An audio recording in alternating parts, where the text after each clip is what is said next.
Sahana vavatu, sahanao bhunaktu, sahaviryam karavavahai, tejasvinavadhitamastu, ma vidvishavahai. Om Shanti, Shanti, Shanti. So we are on a section in the Gita chapter 2, which is talking about the management of experience. When I say management of experience, is that, you see, experience is what arises in your body. It arises in your mind. And this experience, it is neither bad nor is it good. It is just there to be an opportunity for you to use it to help yourself. So Krishna at any moment of time is not going to say that sense organs are, when I say sense organs, I mean objects, because objects are there. So you see objects, situations in life. They're neither sort of these things that are there to steal you away, right? To test you, God is testing you. It's not what Krishna is saying, is that objects are inherently value neutral. So the only value that they really have is what you attribute onto them. Now, what you attribute onto them depends on what you have decided that they mean for you. So whatever you want things to mean for you, that is what it means for you. So depending on what it means for you will depend on how do you correspond, right? What is that intensity of wanting it to be mine? Now, when an object is so strong in terms of its meaning and value that it's going past its intrinsic value, so the golden watch is no longer a golden watch, it means status and power. So when it goes to that non-natural state where it's such a pull to have it, then Krishna says there is a danger of forming delusion down the line. And we will see this in the upcoming verse, how exactly this order happens. How do you innocently open your eyes? And by doing so, these objects enter your mind. And then on top of these objects that are inside your mind right now, so this object is inside your mind right now, and this object has no value. But what's happening now is because you have a memory and you have an emotion and you have the buddhi, all of that is going to add its own value onto this. So the memory is going to borrow, once upon a time I saw a black pen and it meant power and status and money and success. So now that is going to get passed on to this object in your mind. And then the buddhi is now going to use its justification process. Yes, and this therefore means more happiness for me, right? So now this object is now filled with embellishments that your own inner instrument has created.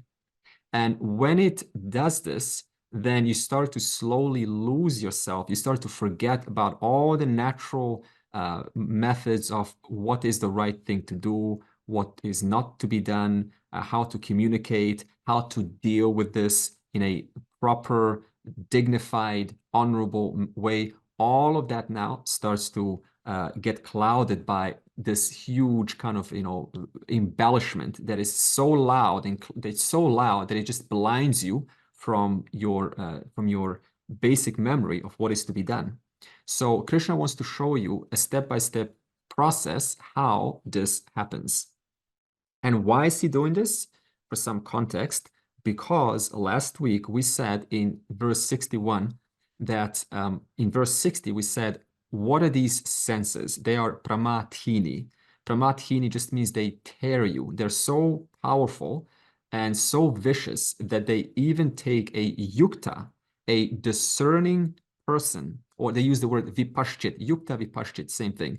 They take away the mind of a discerning person who is actively working on themselves. Even that person gets taken for a ride by the power of these senses that are so compelling, so pervasive, so persuasive, so enticing, so seductive, that it just kind of takes the person and makes them forget that this object is just an object. That is forgotten for a moment. And thereby, we said that how to deal with this. And we started by saying that an object is neither to be rejected nor craved for. Neither do I reject this because there's nothing wrong with this. It's Ishvara, it's intelligence appearing as this pen. And there's nothing to be craved for, because it is just, kind of a fancy thing that my mind has decided what is, what is valuable, what is beautiful, what is not so beautiful. So the wise person, even if they bring this rational discernment in their mind, even then you get taken for a ride. Now, why exactly? Let's see this in verse 62 and 63. So far, I've summarized for you verse 60 and 61. Now, the natural question is, why do we fall for situations despite knowing they're not in our best self-interest? And this will be answered in verse 62 and 63. Dhyayato vishayan pumsaha sangasteshu pajayate Sangat sanjayate kamaha, kamat krodho bhijayate, krodhat bhavati sammohaha, sammohat smrti vibramaha, smrti bramshad buddhinashaha, buddhinashat pranashyati. A person who dwells upon objects, attachment is born with reference to them. From attachment is born desire, and from desire, anger is born. From anger comes delusion, and from delusion comes the loss of memory. Because of the loss of memory, the mind becomes incapacitated, and when the mind is incapacitated, the person is destroyed. So this order is starting to show you a sequence, and this sequence shows how we gradually, not immediately, gradually, it's so gradual that it just washes upon you, and you find yourself in this situation where you're taken on a ride. It's not something that just happens from like a light switch on and off. It happens so like a dimmer, slightly, slightly, slightly, and then you notice yourself that the nightfall has fallen, but it happened so slowly that it just evaded your ability to catch. And thereby, what happens when it evades your ability to catch it? It robs you of discernment. And when it robs you of discernment, then we will see what happens. So how does it start? It says the first step, dhyayato vishayan pumsaha. So first step, the one who dwells upon objects. That means objects or situations that you are confronted with. Every one of us in your room, you're surrounded by different objects. At work, you are surrounded by different objects that someone else isn't. So this means that this is so kind of astounding if you analyze it. Suppose that your eyes were closed since the day you were born. How many problems would you have the same amount of problems that you have today if your eyes were always closed? Probably not. No. Why not? Why would you not have as many issues as or challenges as today if you were born with eyes closed? Some of your senses are not there. Yeah. So, so does that not mean that you would have not seen a lot of things? What kind of thoughts bother you today? Suppose, let's not say bother, but what kind of thoughts is your mind entertaining today? Are those thoughts not consistent with what you've seen by your eyes being open? Probably some of them. Okay. Now, suppose you were born not only with eyes closed, but the ears were also closed. Oh, wow. You've never heard anything, nor you've never heard anything on the news. You've never heard anyone insult you, nor compliment you. You've never seen a fight or an act of hug or a divine act or anything that is inspiring. You've never seen that. What kind of thoughts would you have today? You see this? So this means the more senses are open, the more thoughts you have. If you didn't have, suppose you have a tongue, but your tongue didn't have taste, what would happen to our weight loss industry today? See this?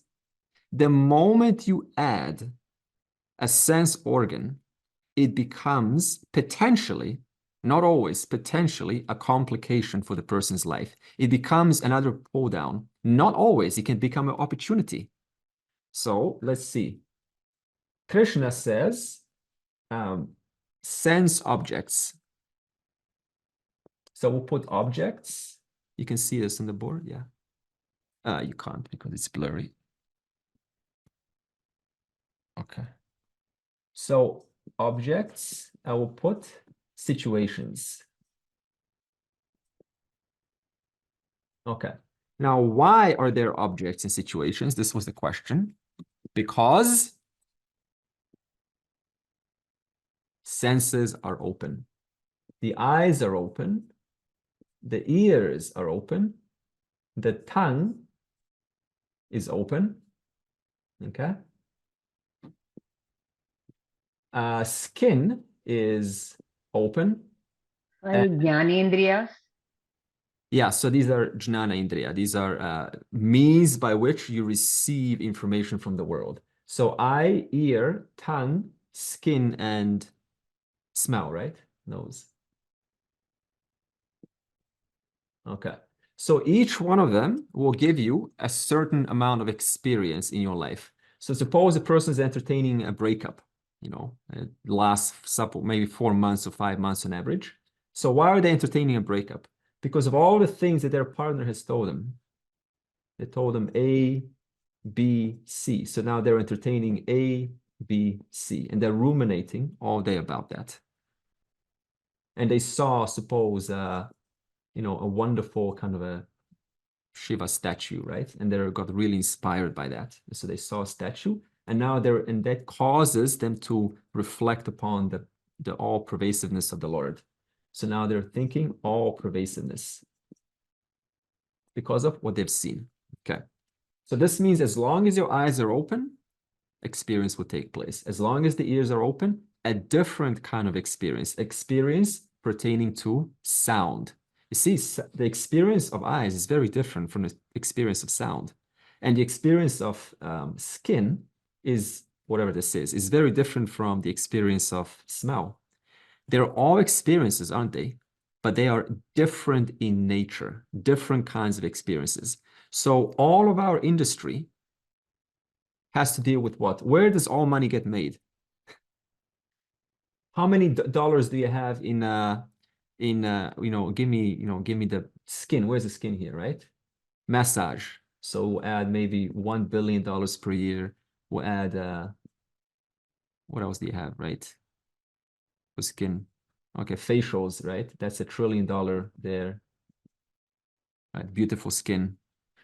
And then, so you get the idea. So all of our world reflects around 5 types of different experiences. You get rid of one of them, you're still experiencing a world, but minus sight. You get rid of the ear, still experiencing the world, minus the sound. You get rid of the skin, still experiencing the world, minus any kind of touch. So now, the next part says, Krishna, Sangaha teshu upajayate. Okay, so Sangaha is attachment, upajayate. So jayate, so that means attachment is born. So attachment to these objects, to one of these 5 is born. Now, suppose you go to a mall, okay, a shopping mall. So attachment. And you go to a shopping mall, a big mall. Which of those, which store would you go to? Who would go to technology store? I know I would.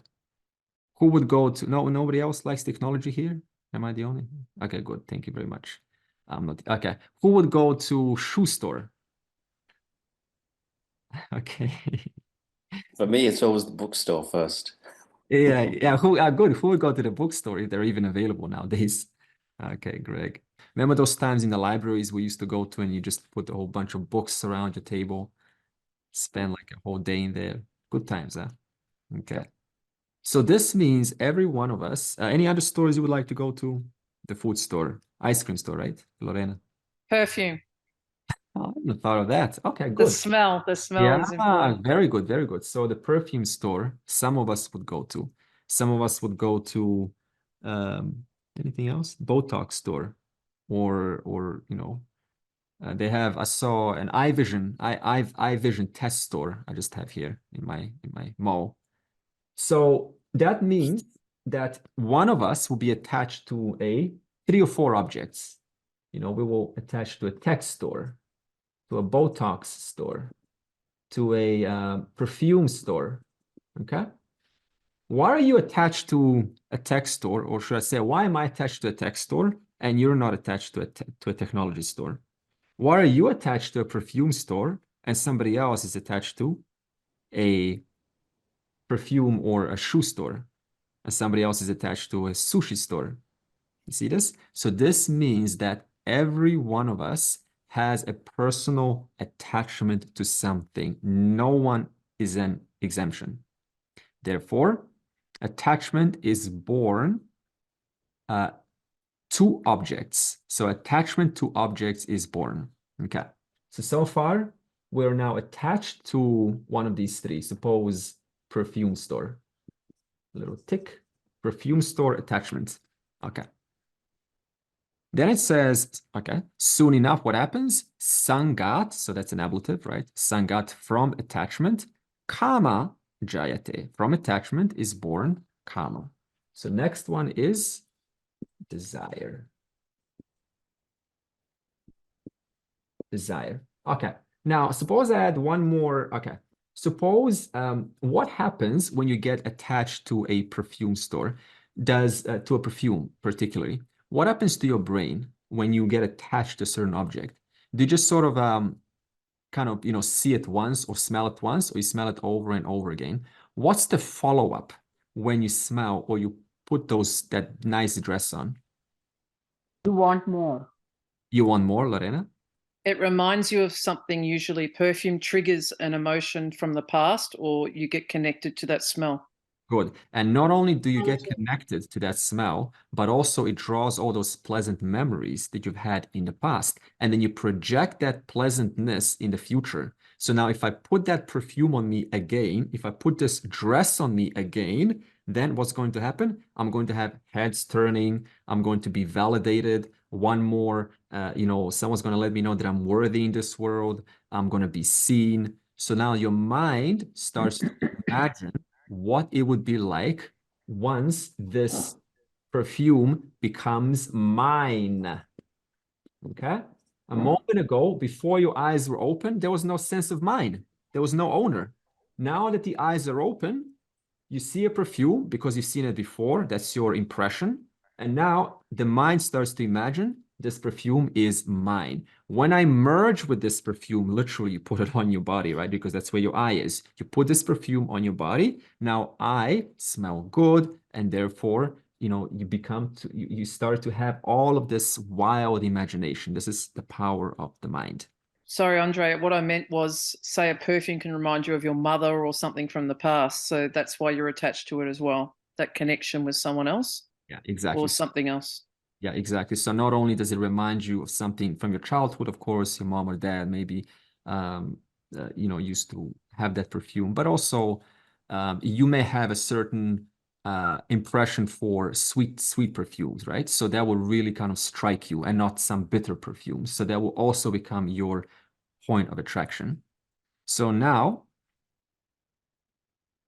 that you're saying, right, I want this perfume to be mine, I want this dress or this laptop to be mine, what happens? Kamat krodhaha jayate. So again, from desire, krodha or anger is born. Anger. Now, by the way, this is a perfect example here, the danger of looking at these statements literally. Does every single desire lead to anger? No. Desire to eat, desire for moksha, desire to do well, desire to contribute in this world. So if you look at this literally, because that's what Krishna says, kamat, from kama, anger is born. So I thought this is a perfect example, by the way, where and why even the scriptures can become destructive if they're not interpreted in the right way. Because now you would say that all desires always leads to anger, and that's what Lord Krishna says, therefore don't have desires.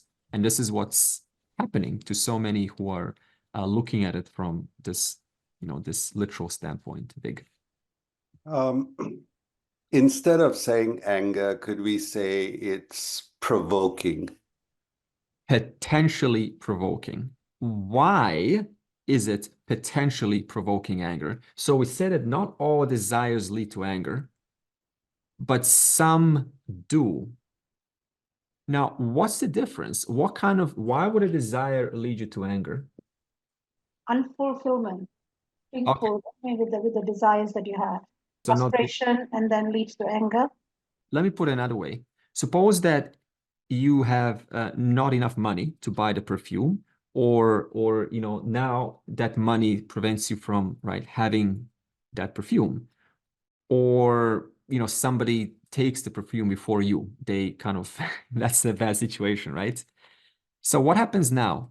Somebody obstructed me from getting what I want.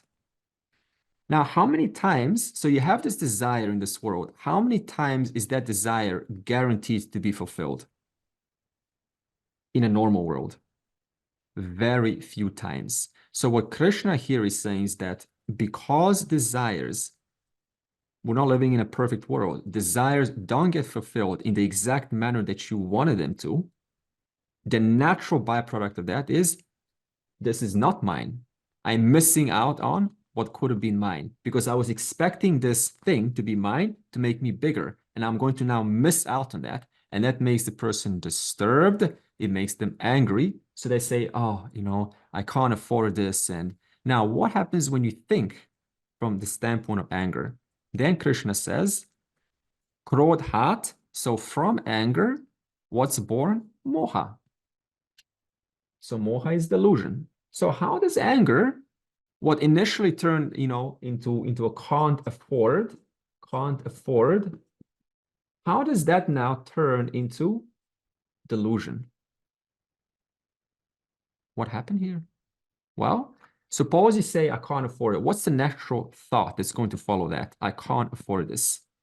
Therefore, says the mind, that's how it works through association, or thus, my boss is at fault. Economy is at fault. My husband, my wife is at fault. I am not good enough. See this? So many thoughts start to now add onto the original thought, which was factual to start with, that I can't afford it.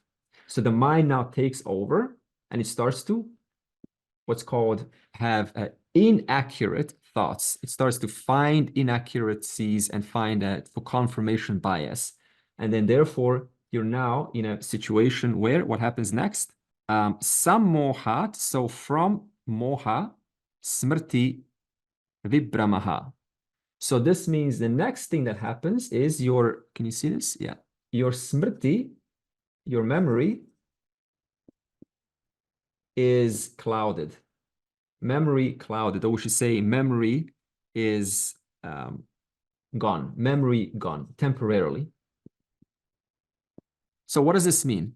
Now that you're having thoughts about how I can't afford it, I'm not good enough, the economy is falling, nothing's ever working out, I'm not lucky, and God is punishing me, it's my karma, I'm not meant to have this, other people, I'm too old to have this, and I don't deserve it anyway, this is my punishment. So all of these thoughts, what happens?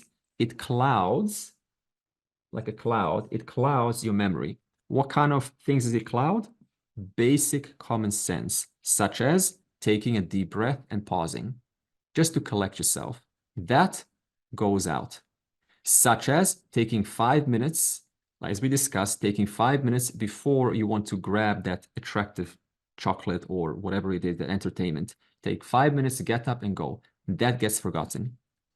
All there is here is Ishvara. That gets forgotten. Now it becomes all there is here is perfume. All there is here is unfair world. All that is here is chocolate. All that is here is unfairness.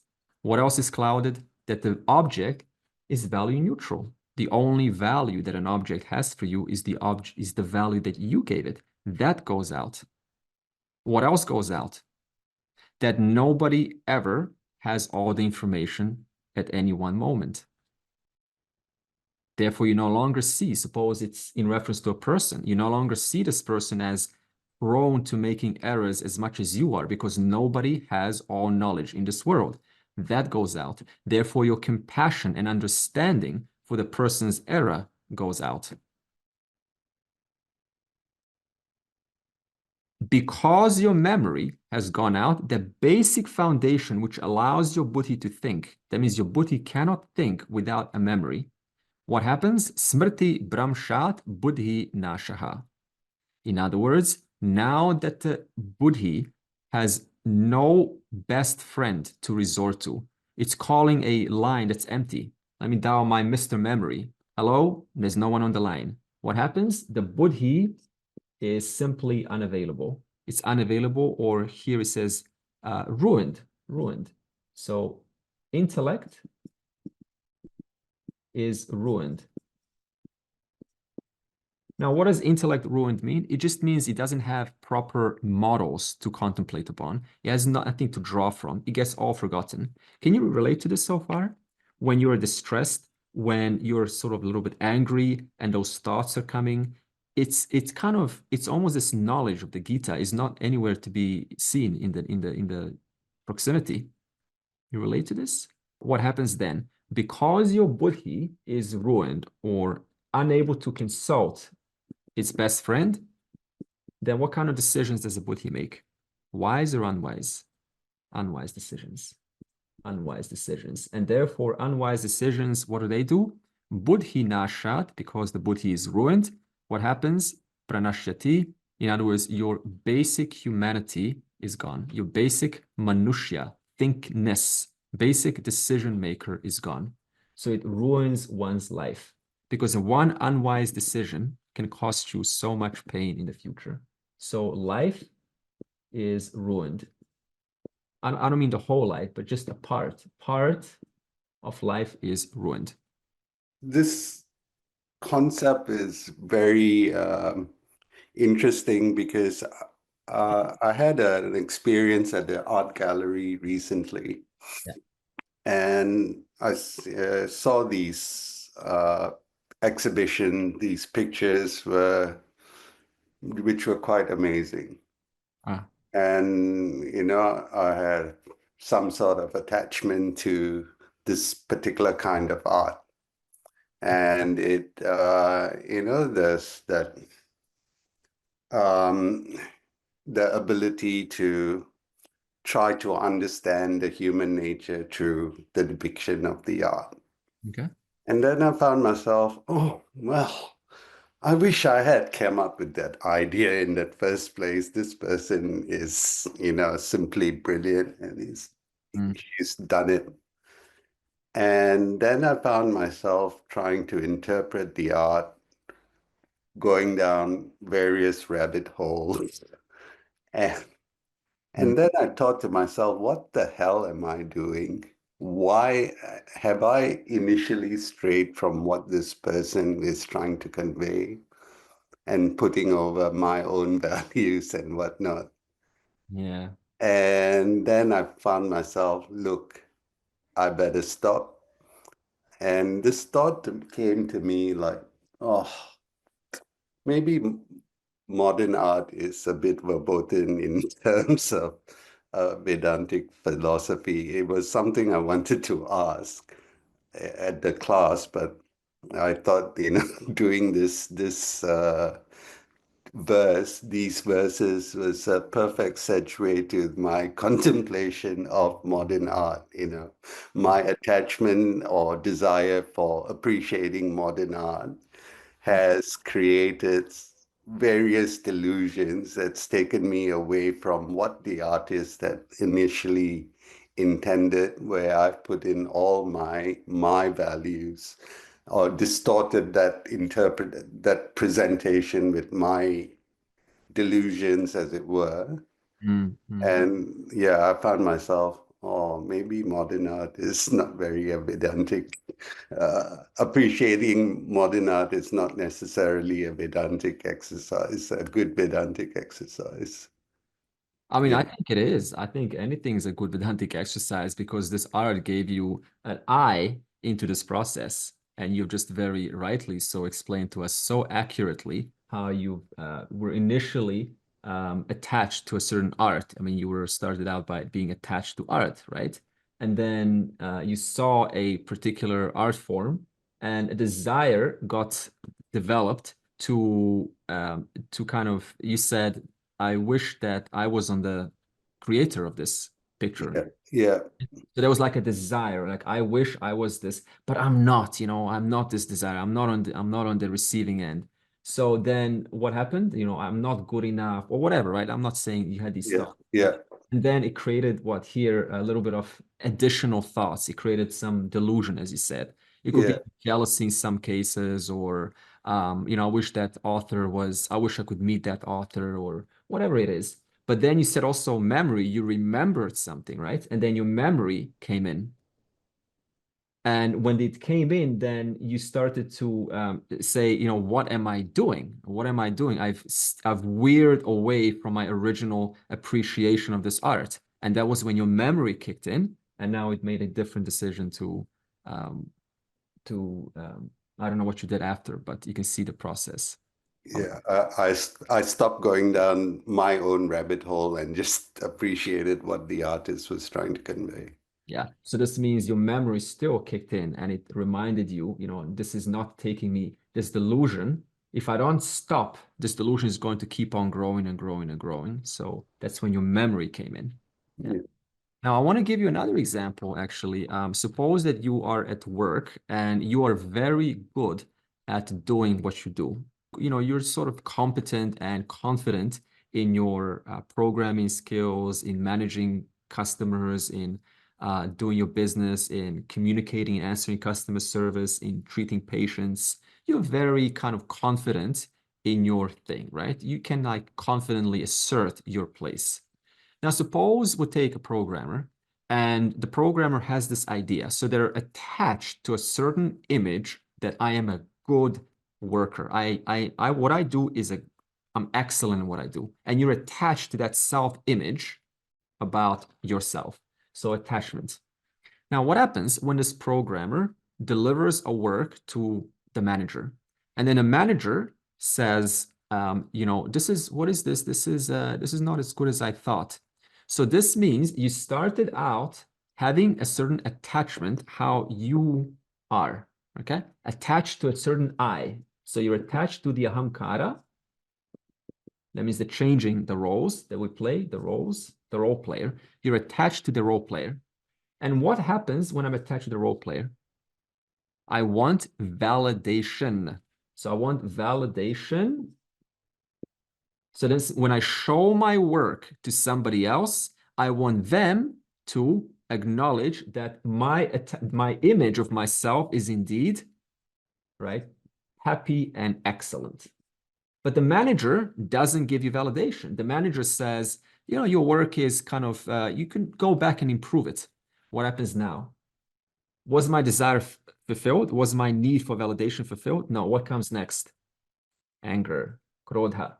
So now the person says, oh, I'm not happy. I worked for this for 5 days. I put my heart and soul into it. He or she's not appreciating my work.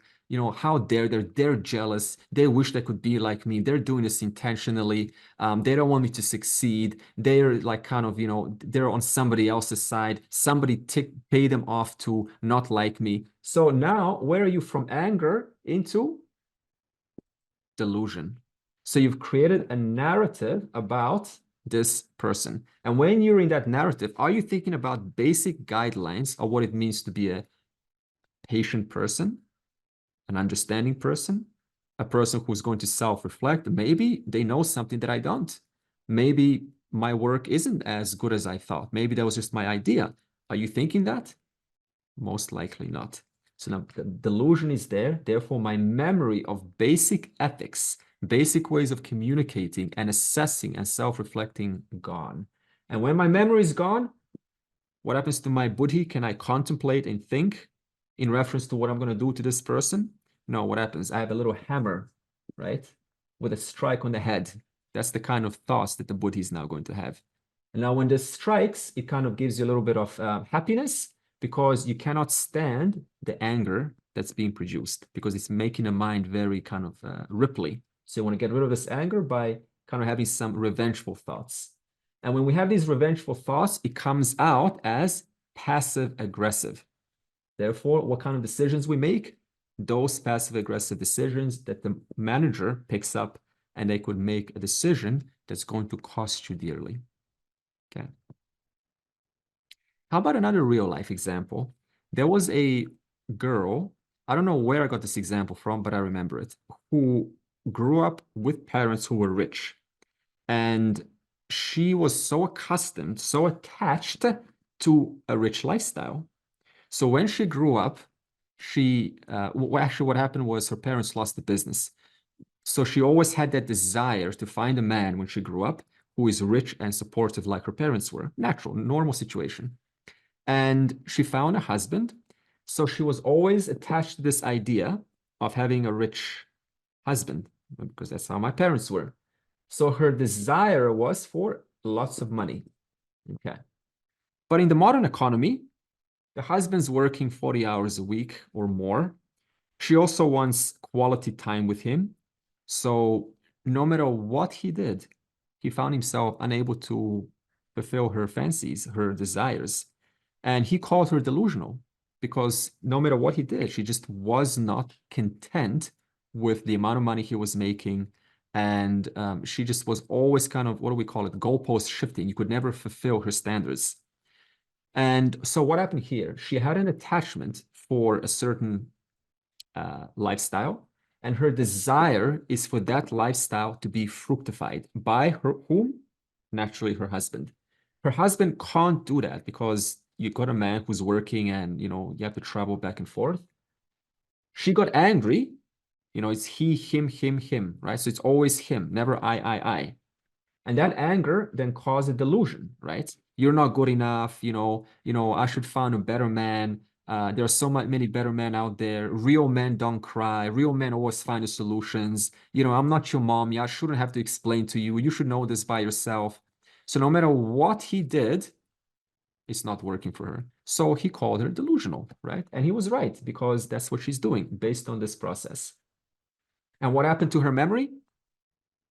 How to treat a husband, to respect him, gone. Basic cooking and, you know, and intimacy, gone. Now it's all used for kind of, you know, manipulation and so on. The point is, it all starts from this process. Okay. Another example is, suppose that you were a successful artist or whatever, successful businessman, and you had employees, and those employees treated you with respect. So you were attached to a certain lifestyle where you were attached to people looking up to you in a certain way. And when you, suppose you're no longer in business, right? And then you're just like working now, ordinary jobs. Are people still treating you like your employees did? No. So now what's going to happen? I'm going to create a desire which is not being validated by my colleagues. That's going to lead to anger. I'm going to now blame my colleagues, how they're just, you know, XYZ people. And that's going to create delusion. That delusion is going to pass into the family at home, and memory is going to go away. You see, the process is the same. Michael. I just thought I'd share something. So I just want to share this because I think it kind of highlights just how useful these teachings are in the real world. So I got a new manager at the end of last year, and the week before last, I had my performance review, an employee performance review with the manager. And typically, you know, I always got really good performance reviews. And it was because, I think, basically because I work in technology, and all of my bosses previously are sort of in the same line. And this particular manager isn't. So I got rated very highly in those areas, which I would typically see where the value of my position is, but he really slammed me quite hard in about 4 or 5 other areas. And I guess normally, maybe, you know, a couple of years ago, I might have seen that as a negative thing and actually taken that on board as, oh, I'm not good enough, or, you know, he's being unfair. But I completely respected it as a constructive criticism. And I think that's largely due to the fact that he was pointing out things that were kind of, you know, deficient in my ability to grow as an employee. And I saw it as positive feedback, whereas, and I think it's partly because of, you know, what we learned here about, you know, taking things on, that, you know, getting feedback about things that you can improve on. Yeah. And not taking it too personally, like seeing them as positives to work to, you know, to improve. What Michael's sharing is excellent. And I just want to ask someone else now, what caused him to, you know, learn from this rather than to take it so personally? I think someone had their hand up, Lorena. I think it's a lesson in humility as well, because there's always more that we can learn. And you're only seeing it from your perspective. So when you get criticism, recently I got moved in different areas which I wasn't familiar with as well. And my normal sense of comfort of knowing the different people and the different way to handle things in that particular area was changed, completely flipped on its head. And it does put you in the position where you don't know, and you've got to take a step back and see it as a lesson and how to react, and with humility, and just start from scratch, just learn things with the knowing that you have got your skill set, and just trusting your skill set, but also applying it to a new situation. Yeah. So there's always more to learn. There's more to learn in life. It's just continuous learning the whole way through. Yeah. Arkiri? I was just going to add that I think that knowing that the worker or the performance isn't the ultimate truth, so to speak, then allows that to be less personal, and self-reflective practice like discernment. That it could be synonymous with a self-reflective practice, and that desire that's concurrent with this teaching about bringing, I don't know how to say it, but your own values forward and living that. It's less detrimental. That which would take it detrimentally isn't the truth. So I like what you said, is that the performance isn't the ultimate end. And it's very similar to what Lorena and Michael were saying, is that it kind of lets you learn from the situation, and the very thing that would otherwise be uncomfortable now becomes an actual privilege for you to develop yourself, to learn how to release those comfortable roles that you were so accustomed to. And therefore, you know, you're challenged now. You got to think in a different direction. So what started out as a potential hindrance is actually, just by your shift of attitude, becomes a learning privilege, a school of life. And I just want to point something else out quickly too, because, and again, it's about, I think, just putting emphasis on how useful the teaching is that my initial reaction was kind of that old habit, like, oh, why would they be picking on me about these things? But it was almost instantly, I just went, no, it's like, don't look at it like that. It's like that habit of reacting negatively. I just was able to override it almost immediately. Yeah, well done. That's great to do, to override that initial habit. Well done. Prerna? Yeah, so for me, I would like to talk about one of the work examples. So I think now I'm understanding my desire was to, or my attachment was towards completing the work and also completing it on time and just being professional about it. And then my desire was always to be on the top of it. And sometimes I will also do the work which was not relevant to my role, because I'm just like, oh yeah, just complete it, because I thought I'm capable, I can still complete it. But then I was seeing like it was becoming a pattern, like when the manager started giving me the work of which was outside my role. And then I could see that this can give me frustration, but I did not think of delusion until I saw this.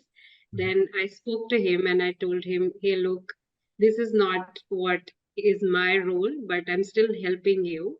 But you at least need to acknowledge it if you are giving me more work, or like the work which is outside my role. Then he didn't take it positively. and he was like, no, you need to do this. And yeah, and then it went into a spiral because he just could not take the feedback which I gave him, but it was all in the retaliation which happened.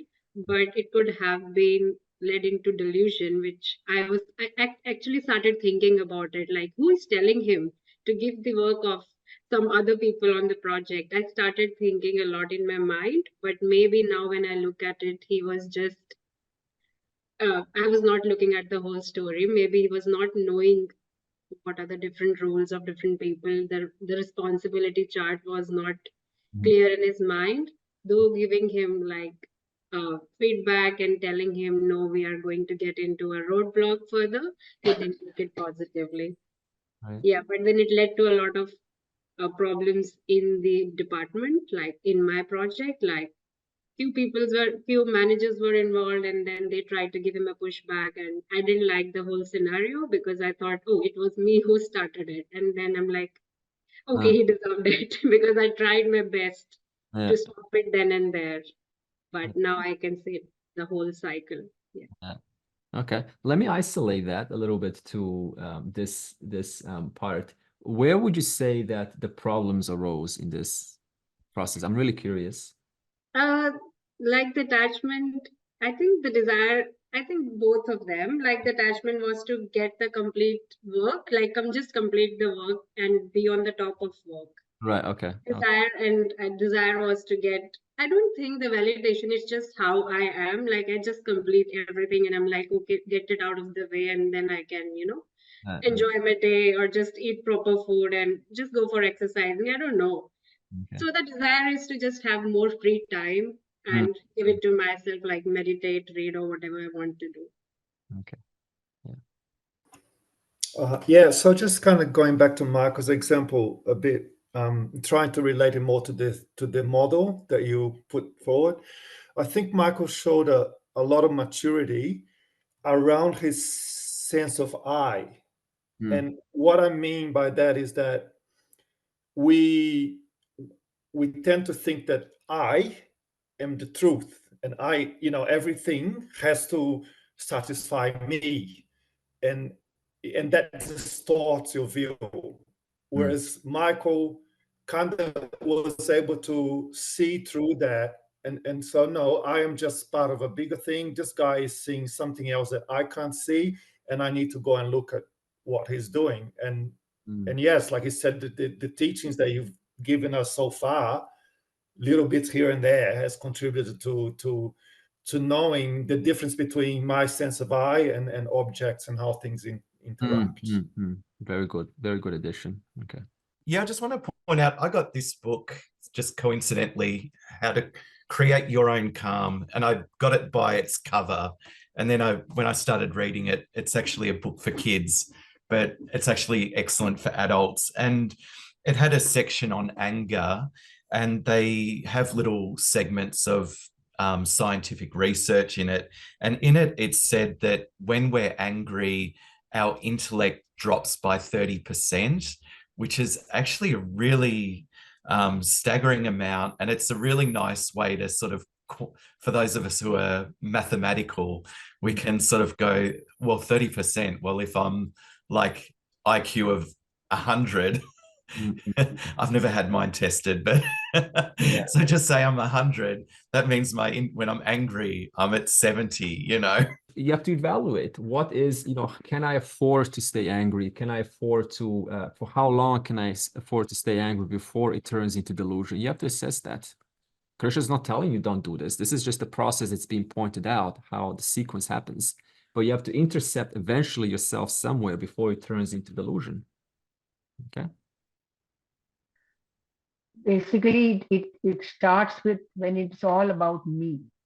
Yeah, that's potentially where it starts, where it has to be mine. It has to be attached onto my identity. It has to become part of me. So now the next verse says, whereas for one who has mastered this process, right? They look at themselves going through these sequences. What happens for them? They enjoy relative peace. So this will be a natural conclusion. So let's see what verse 64 says. Raga dvesha viyuktaistu vishayan indriyaishcharan atma vashyair vidhetyatma prasadam adhigacchati. Whereas one whose mind is controlled, moving in the world of objects with the sense organs that are under his or her control, free from likes and dislikes, attains tranquility. We can look at this verse again a little bit kind of superficially, and but that's not the intention. You can say that the way to avoid this whole drama taking place is you got two options. One, the easiest way, what we're told, avoid sense objects. Just don't get involved with things. Minimize the amount of exposure that your eyes are open to. Close your ears to the world. Put your headphones on. Close your eyes. Just don't get involved. But we can't function like that, right? So that's option one. In fact, you can kind of argue that there is some wisdom in controlling the amount of time that you expose your eyes to a particular object. Any man would know that the longer you look at a beautiful woman, the more that gets internalized and the longer it stays when you go away. So in that sense, you can, in a sense of, say, catch yourself. Now, look 1 second, appreciate no more. So in that sense, you can kind of look at it like that. Another way is to say, well, there's these sense objects that are just there to, take you away. The best option is to go to heaven. So again, you can't prove heaven or disprove heaven. So that too becomes a little bit of a shaky option. So what Krishna is saying is, rather than those two options, look at these objects, because it all started with objects, remember? Where does the whole thing start? Objects or situations. Why? Because your eyes are open, ears are open, and 5 senses are working. So rather than looking at them as these things that are testing you, or God is giving you a test, they're apples on the tree, and you're being tempted to bite into the apple, or else, rather than seeing it like that, I can look at these objects and situations as opportunities, as blessings, which is why the word prasada here is used. Prasada, what is prasada means? It means that it's like a priest, or a priest gives you a bread or a leaf or a banana. Now, when you get a piece of a bread or a leaf or a banana or water, whatever it is, a holy water, do you kind of look at what that person's got? They got more bread. They got more bread. Do you go like that? Do you start comparing that? Do you go, I wish I gotten that banana. That one looks fresher than my banana. Oh, that leaf looks maybe one day younger than my leaf. You can start comparing when the priest is handing out these gifts of the Lord to you? You absolutely don't. So there's no comparison, goes away. A sense of inadequacy, that I got more because I'm so special and they got less, that goes away. I got less and they got more, inferiority goes away. So when you look at objects, these objects, rather than these things that are these problematic gremlins, you look at them as mere opportunities or blessings that are here to help you recognize the presence of Ishvara. Mirabai, who you would maybe know or not, she said once to, I don't know whom, but she said that, I used to look at this world as this one ginormous ocean of samsara to cross. But now I know that there is no ocean to cross, because all that is here is Ishvara. Therefore, how do you cross these objects? Well, you don't cross them. You don't cross the objects. What objects are you crossing? The very objects themselves are a reflection of Ishvara. Therefore, if I look at these objects as some kind of things to avoid, then what I'm really doing is I'm avoiding Ishvara. All that is here is one without a second. Thereby, objects ironically become your very utilities by which you cross the ocean, by which you realize that there's nothing to cross. That's what crossing the ocean really means.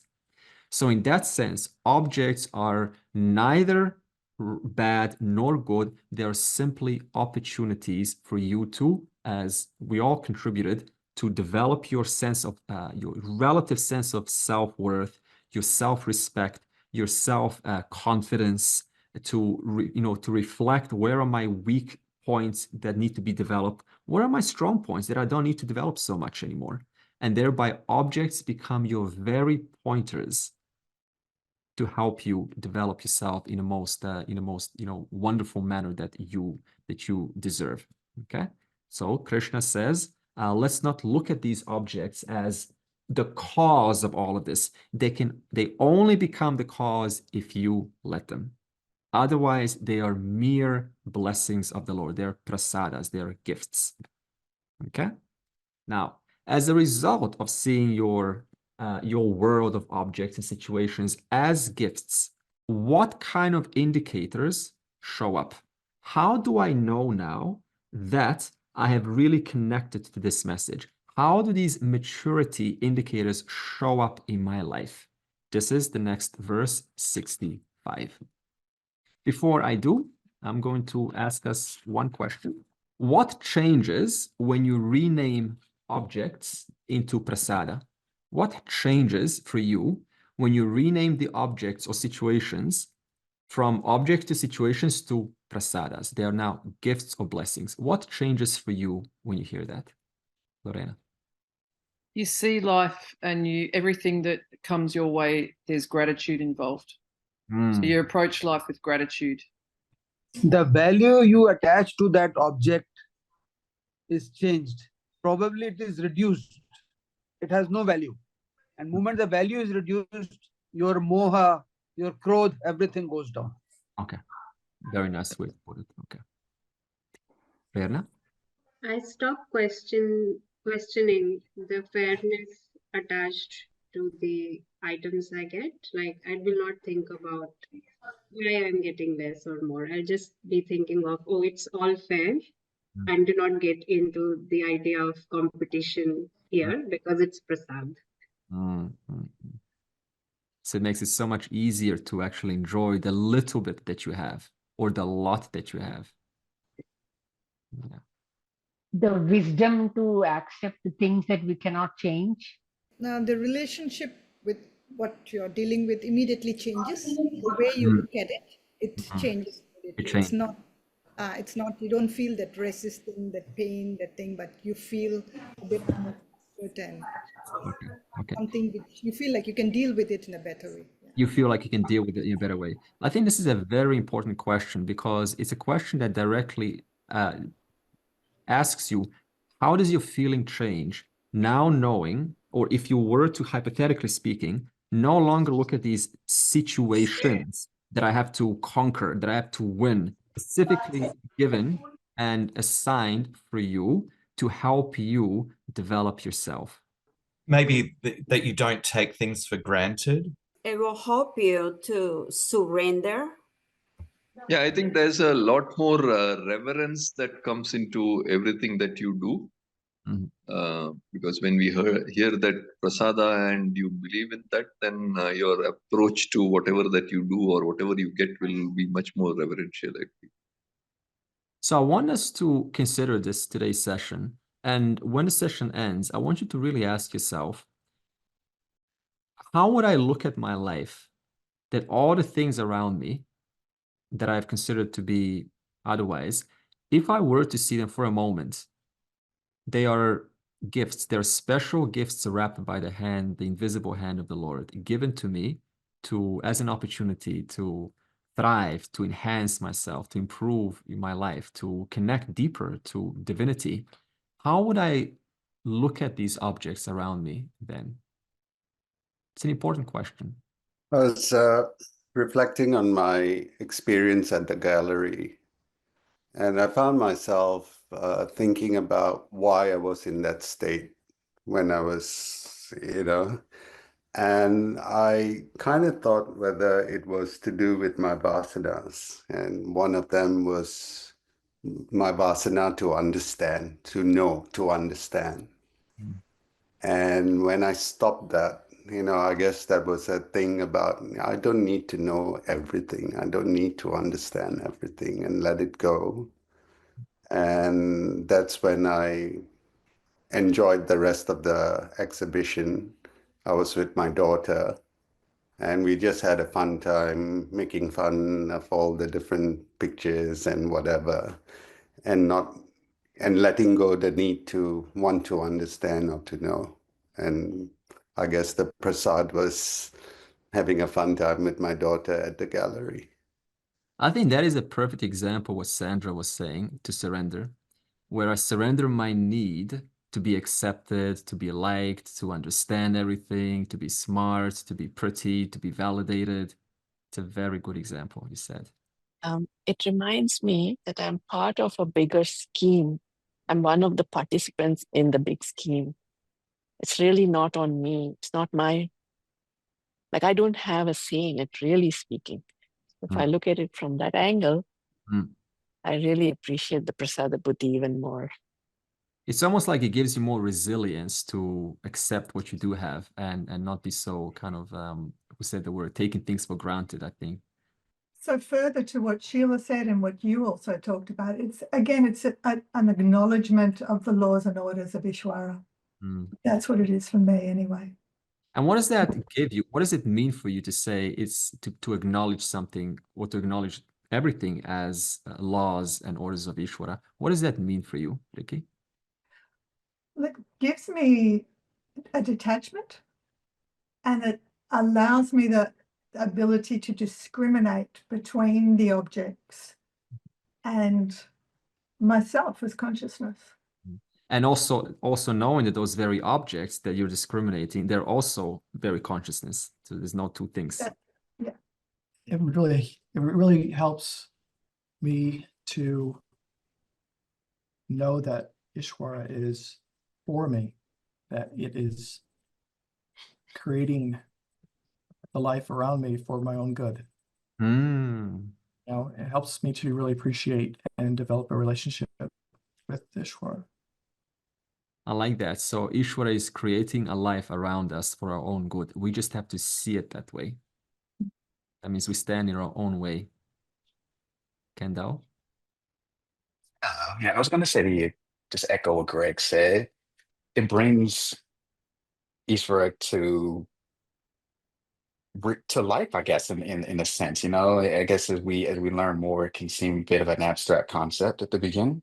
And I think it just helps you develop that kind of more love, devotion, see more of that God in everything. Well done, all. Excellent, insightful, and unique points that we've all mentioned. I'm surprised that nobody really repeated each other. You've brought something new. So you're all shining. Brilliant stuff.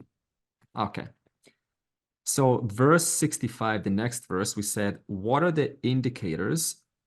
And they are three of kind when you bring life into a form of a prasada. What are those three indicators? Let's see. Verse 65. Prasade sarva dukkhanam hanir asyo pajayate prasanna chetaso hyashu buddhi paryavatishtate. For the person whose mind is tranquil, destruction of all pain and sorrow happens. The knowledge of one whose mind is tranquil soon becomes well established. So these three indicators of maturity are sarva dukkhanam hanihi. So basically psychological sadness or grief reduces.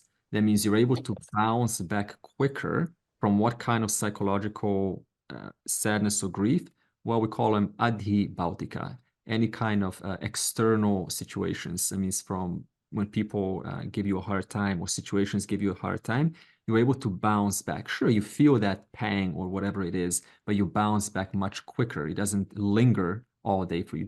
The reduction in frequency and the intensity and the timing reduces for you in reference to adhi bhautika.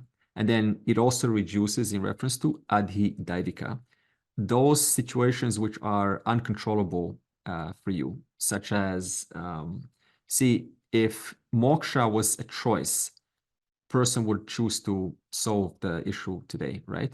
But it's not like that. So there's a certain patience factor involved. It's something you have to wait for things to come out of your system, to reduce that anger, to reduce that patience, to reduce those undesirable traits. You just have to wait it out, okay? So therefore, you're able to be more understanding that you can't rush the process. The more and faster you rush the process, it doesn't work for you. It's counterintuitive.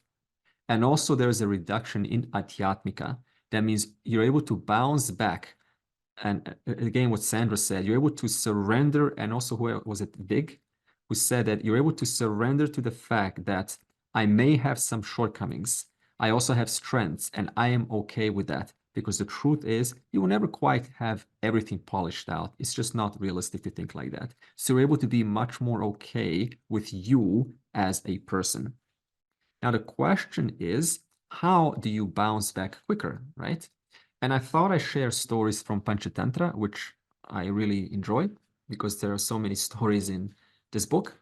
And the story here is called the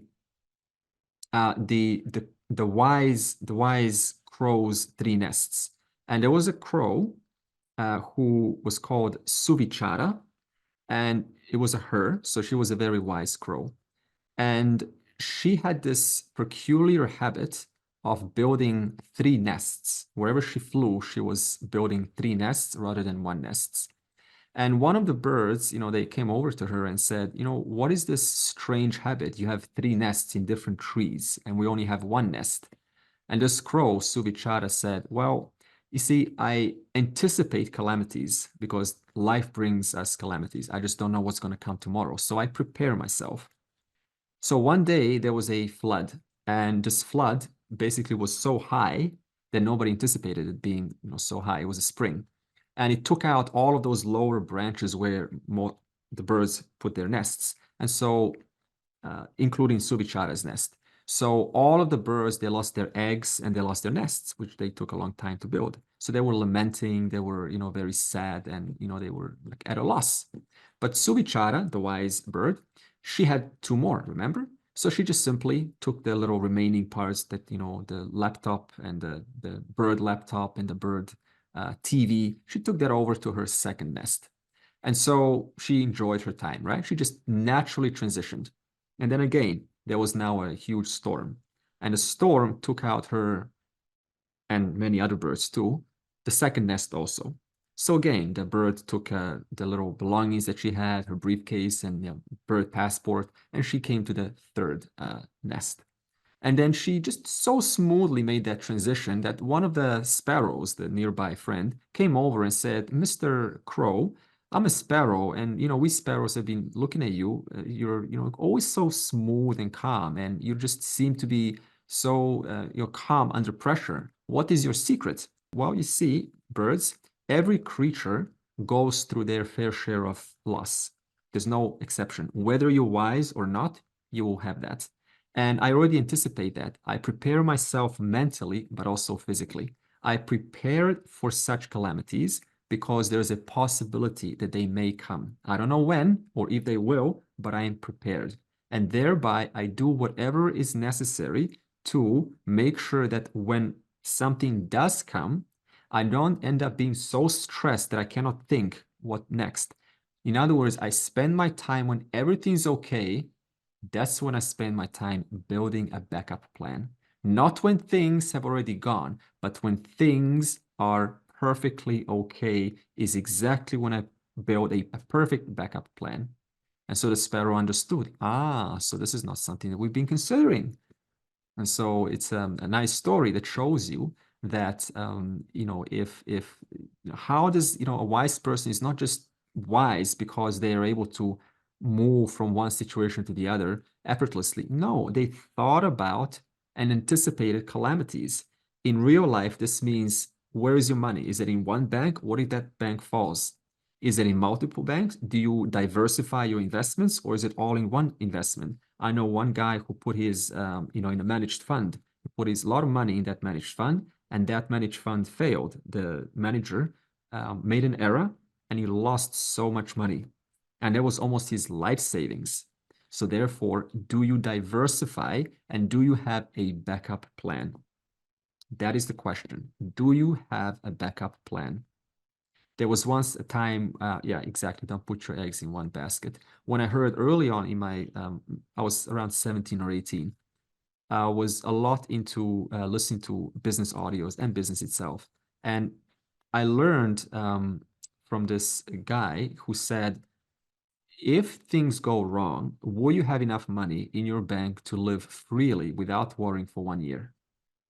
You really think, no, I don't. I don't have enough for that.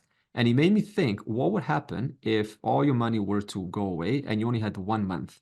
Imagine the amount of stress that would put on you. Could you think clearly? Would you have time to? You probably wouldn't, because you've got other things to do, take care of.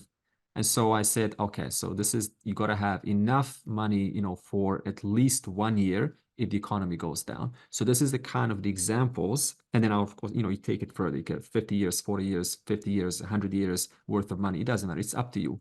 So you make sure you have a backup plan in case things don't go well. Okay. Now there's another story, second story. It's called the tortoise and the broken shell. And this time, the tortoise's name was, remember, it's not a turtle. Last time we spoke about turtles retracts its limbs. What's the difference between a turtle and a tortoise? Tortoise is on land. Turtle is in the water. It's got webbed feet, and tortoises are on land. Good. Okay. So how do we remember that? Turtle, tortoise. Hold on. Turtle. So turtle is water, water, and tortoise is land. Okay, what does O stand for? Maybe for land. O for land. Can you make a connection? Or U with water, if you can come up with that. Uterus has water, right? I'll stick with that. Underwater? Okay, underwater. So underwater. So turtle is underwater, therefore it's water. Good. Anyway, fun fact. So it's called which one is it now? Turtle. It's called the tortoise and the broken shell. So there was a tortoise called Dhira Soma, and it was a wise tortoise. But one day it was sitting under a tree, and then a tree fell upon it, and so it broke its shell. So the animals saw this. There was, you know, a fox, there was a jackal, there was some birds around. So they came in line and they started to show their sympathy to this tortoise. And they say, oh, we're so sorry. You've lost your greatest asset. You know, we cannot imagine what would happen if our beaks broke or our nails broke or we lost a leg. You know, we know how much this matters to you. And the tortoise said, no, okay, thank you very much. But look, I don't have time to have a whole line of animals telling me how much sympathy they have for me. I'm going to go and heal myself. I need to heal my shell and I need to heal my mind. So what did the tortoise do? Immediately, it noticed a problem as something that needs to be addressed. And instead of spending time lamenting and complaining and poor me and self-pity, immediately went on to finding the right solution. So then the jackal came over and says, you know, you seem to be so calm amidst these calamities. We cannot imagine if this happened to us. How do you do so? And the tortoise said, simple. When something happens that is not keeping with what I would see as a pleasant life, I immediately think of what's next. What can I change in this situation? And what is not in my control? And I forget about those things that are not in my control, and I focus on what is in my control. Right now, the herbs are in my control, and my own mental attitude about what has happened is in my control. And then the jackal understood and was very pleased by this. And so the tortoise has taught us to look at and ask ourselves, this has happened. I acknowledge that. What can I change and what can I not change? And therefore spending all your energy, time, and effort on things you can change. So these are the two stories of how to bounce back quicker from 3 kinds of situations. And then it says the second maturity point is prasanna chetasaha. So prasanna chetasaha means a tranquil mind.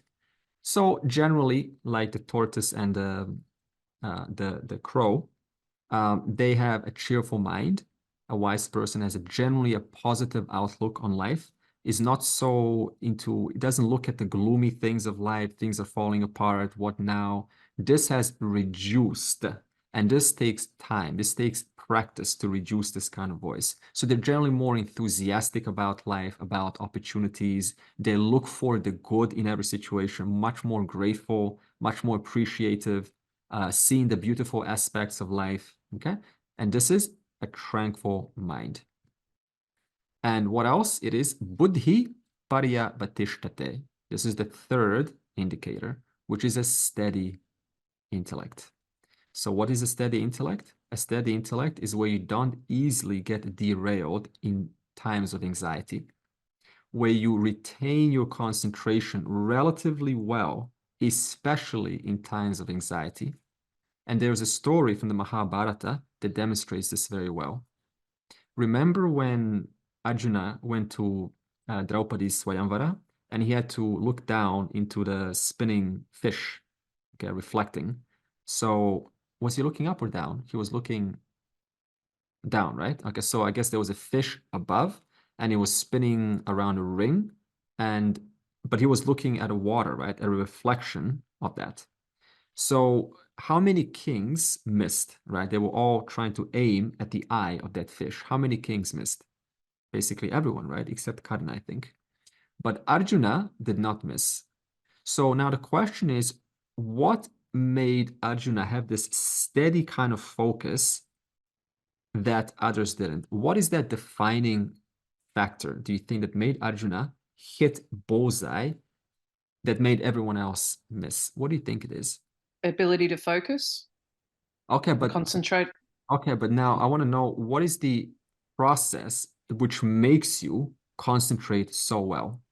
I know he was concentrating and he had that ability, but what is that process inside? What would you have to be thinking that makes you highly concentrated and focused at the exclusion of everything else in that moment? Still mind. Okay, and in that moment, there was pressure from other kings. There was distractions from the spinning ring, from the spinning fish, from the future result of winning Draupadi. What allowed Arjuna to have a still mind? Somebody came over to Arjuna and says, how were you able to get it? How were you able to, hit the bullseye? And he says, I didn't see the fish.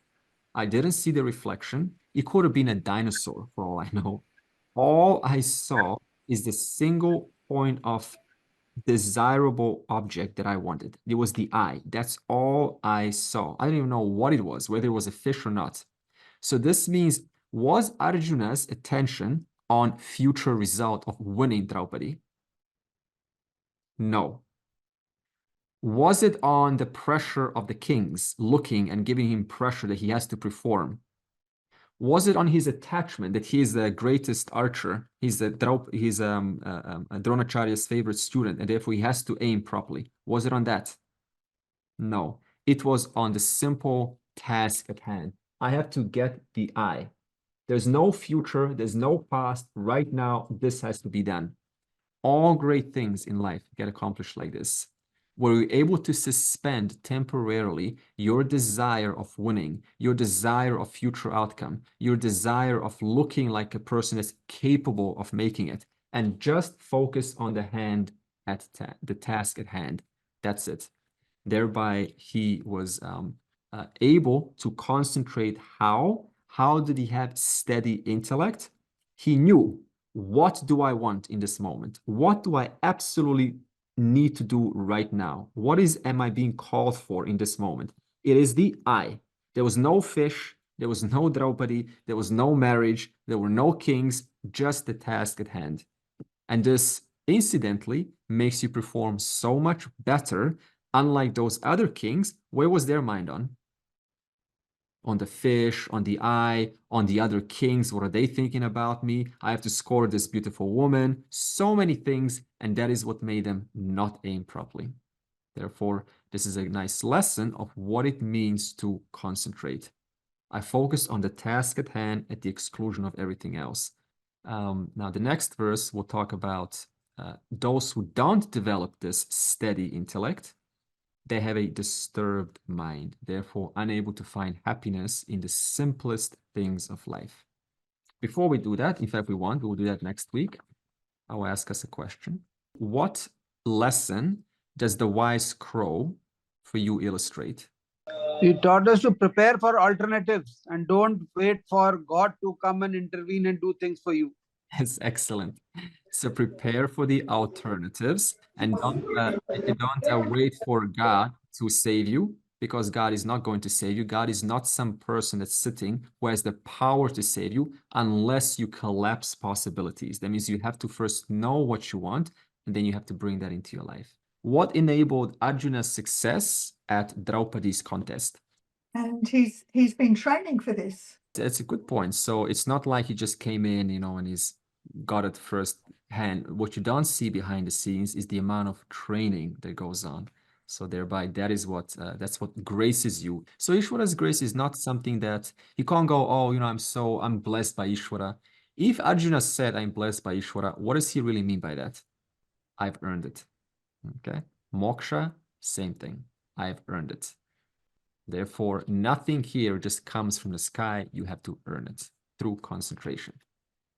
Purnamadav, Purnamidam, Purnat, Purnamudachyate, Purnasya, Purnamadaya, Purnameva Avashishyate. Om Shanti, Shanti, Shanti.